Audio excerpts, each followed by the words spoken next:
안녕하세요. 이번 시간에는 현대 대한민국을 한번 배워볼 거예요.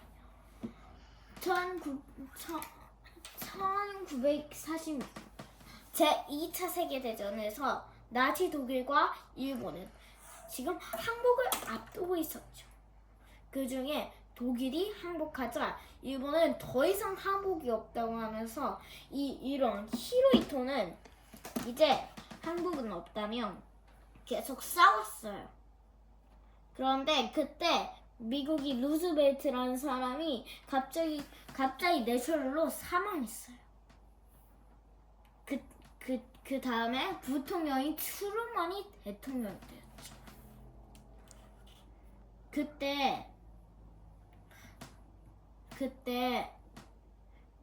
그때는 국기 프로젝트가 나온 때였어요.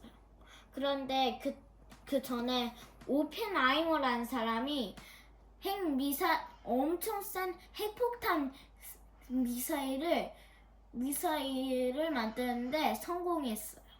그래서 핵 성공해서 일본이 히로시마, 나카사키라는 아주 큰 도시를 완전히 개더미로 만들었어. 그거는 일본의 가미카제가 미국이 하와이의 해군기지를 쑥대밭으로 만든 것과 거의 비교를 할 수 있을 정도였죠. 그리고 이제 8월 15일 이제 일본이 항복했어요. 무조건 항복. 미국에는 무조건 항복. 그러더니 미국, 영국, 프랑스 등등이 이렇게 말했어요. 자신이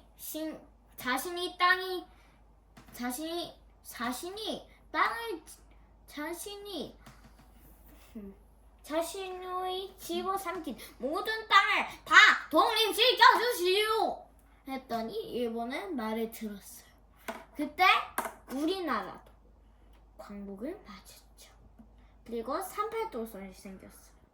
왜 38도선이 생겼냐면, 그런데 미국이 이렇게 되어 있어요. 독일은 착착 정리되어 있는데 이 일본은 끝까지 버티고 있어요. 우리 같이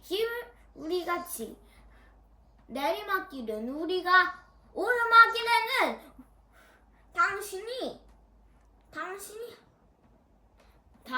당신이 지배하는 거 어때? 라고 하더니 소련도 이를 받아들였어요. 계속 전쟁을 해서, 그런데 소련군이 너무 빨리 했어요. 순식간에 4일 만에 만주에 있는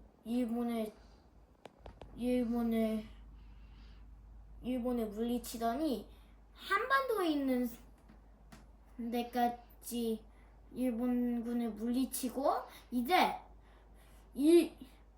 자신이 집어삼킬 예정인 일본까지 집어삼키려고 했어요. 그러자 미국은 이건 안 돼! 라고 하면서 한 가지 빠른 제안을 했어요. 거기 수고 너무 많았어. 그런데 우리 남쪽은 우리 미국이 맡기자 했어. 하자 소련은 받아들이겠소 라고 하면서 받아들였죠. 그래서 38도선이 생긴 거예요. 그런데 김구는 이런 식으로 된다는 걸 반대했어요. 왜냐면 소련은 사회주의 국가, 미국은 민족주의 국가, 완전히 달랐어요. 그리고 그리고 미국은 국제연합으로 너무 많고 소련은 마오쩌둥이 중국과의 손을 잡아서 한반도를 전체로 집어삼키려고 했는거든요. 그런데 갑자기 이승만과 김구를 아주 깜짝 놀라게 하는 게 있었어요. 그 어떤 회의에, 삼국 외상 회의에 미국은 계속 결정을 정하려고 하는데 소련은 빨리 정하라고 재촉하라는 거예요. 그래서 이승만, 김구 등등은 모스크바의 반대 운동을 벌였죠. 하지만 찬성은 김일성 등등의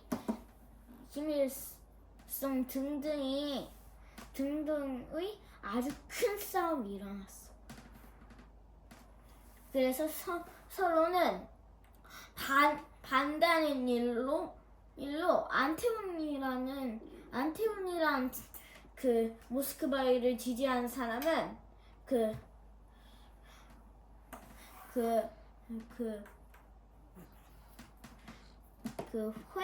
회의 싸움에서 휘말려 암살당하기까지 했어요. 그런데 모스크바 삼국 우이상회의 임시정부 신탁정치는 3년 동안 힘이 없는 나라를 다스리겠다라고 하는 거죠. 그리고 미소 공동위원회에서 미국은 하고 싶은 게, 미국은 대통령을 뽑는 거에 앞장섰어. 뭐냐면 첫 번째로 나와 있는 이승만 같은 사람들을 뽑고 싶은 거죠. 그리고 소련은 김일성, 안테온이라는 사람들을 뽑고 싶었어. 그들은 인기가 진짜 많았거든요. 그런데 원래 김일성은 꽤 인기가 많았답니다. 그리고 이승만은 우리 대한민국의 두 번째로 인기 많았고요. 그리고 남한 단독 부수립이 시작되었어. 정부 수립을 시작했어요. 그리고 5.10 총선거에서 지난 국회 1헌법에서 이승만 대통령에 올랐어. 대한민국 정부 수립은 1948년.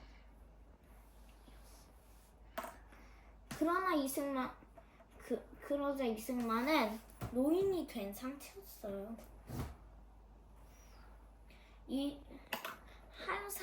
이승만은 이렇게 했어. 나는 우리 임시정부를 잘 이끌어가면서 우리 멋짐을 잘 알게 하겠습니다 라고 했어요. 그래서 이승만 초대 대통령이 되었어요. 그런데 이승만은 대헌 국회 이 헌법에서는 이승만이 자신에게 유리하도록 조작을 했어요.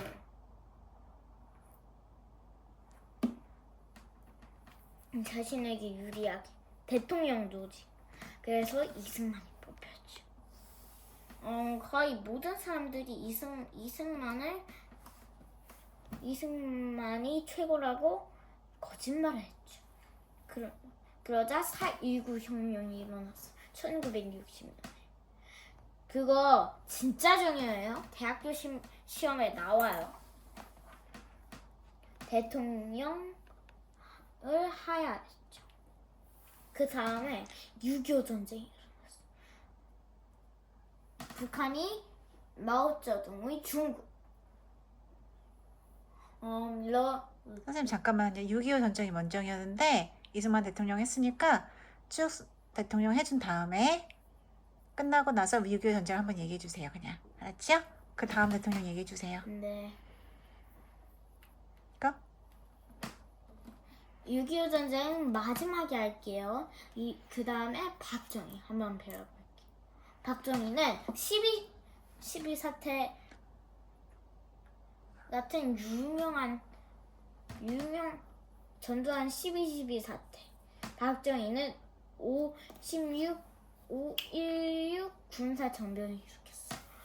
쿠데타를 일으킨 거죠. 그리고 한일 협정 추진을 선포했어요. 6.3 시위가 일어났죠. 1763년. 한일 협정 추진은 그 일본이 지난 일은 없었던 걸로 하겠나 할 것이요. 그러니 돈 좀 주시오. 그러면 우리도 그 돈을 갚겠소. 라고 하는 거죠. 일본은 진짜 아주 부자인 나라였어요. 그리고 6.3 시위가 일어났어요. 그 다음에 1972년 10월 17일 유신헌법. 1972년 10월 72년 17일. 10월 7일 유신헌법이 만들어졌어요. 그 원래 유신헌법이 뭐라면 그 대한민국은 그 두 번 선거에서 모두 뽑힌 사람을 그 대통령 자리에 앉히거든요. 그래서 처음 대통령에 있는 사람을 물러나게 할 수 있는 기회가 있었죠. 하지만 유신헌법은 박정희가 죽을 때까지 쭉 대통령이 된 거죠. 쉽게 말하면 우리가 있었던 기회를 놓친다라는 뜻이죠. 유신헌법은 통일 주재 국민회의를 시작하였어요. 1962년부터 1966년부터 경제개발 5개년 계획을 세웠어요. 경부 고속도로 국도와 새마을 운동을 일으키는 계획이에요. 1972년 7.4 남북 공동성명으로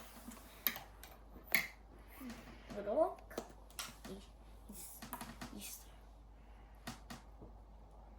그런데 이제 전두환 한번 배워볼게요. 박정희는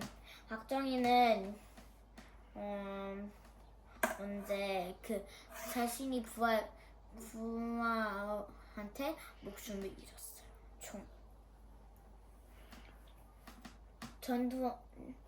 그런데 이승만은 1대부터 3대, 박정희는 4대예요.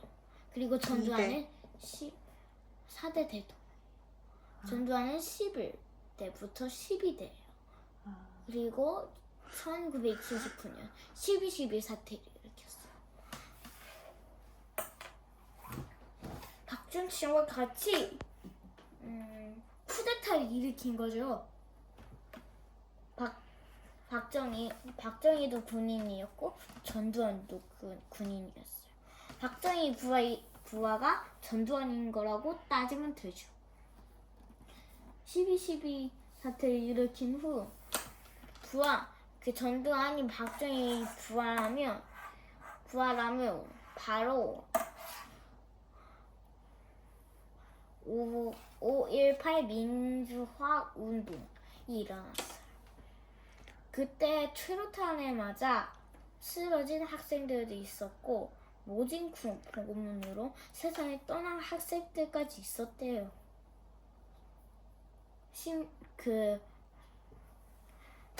대한민국의 시위를 외친 사람은 모두 끌려가고 고문을 당하고 심지어 죽기까지 했어요. 박정희가 최고의 권력을 누린 것처럼 전두환도 아주 큰 권력을 누렸죠. 그리고 1980년 6월 10일 6월 민주항쟁이 일어났어요.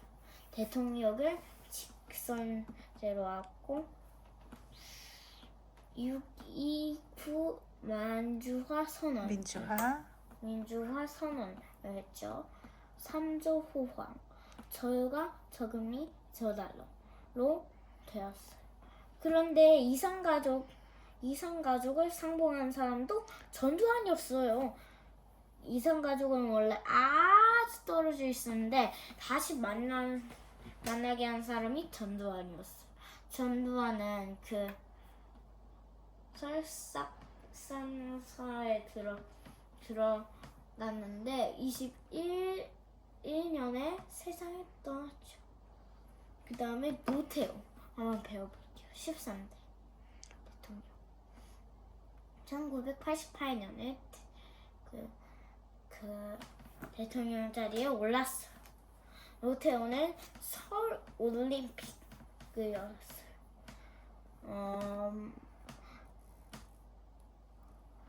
그 1988년 그 올림픽은 축구, 농구, 야구 그리고 배구 모든 스포츠예요. 모든 스포츠 등등을 모두 다 포함하는데 그때는 축구라고 하고 있는 것 같아요. 그리고 남북 기본 합의서가 시작되었어요. 그 다음에 노태우는 짧은 생을 마치고 짧은 대통령을 마쳤어. 김영삼은 1993년 금융실명제를 만들었는데 그 다음에 IMF 외환 위기는 우리나라가 망할 정도로 아주 힘든 생활이었어요. 그건 뭐냐면 부정부패는 예전에 배운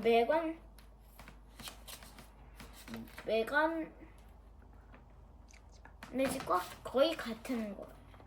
부정부패는 뭐냐면 그 내가 돈 줄 테니까 다리 진짜 튼튼하게 얘기지요 라고 하면 다리가 정말로 무너지겠죠. 그런 거랑 거의 같은 거예요.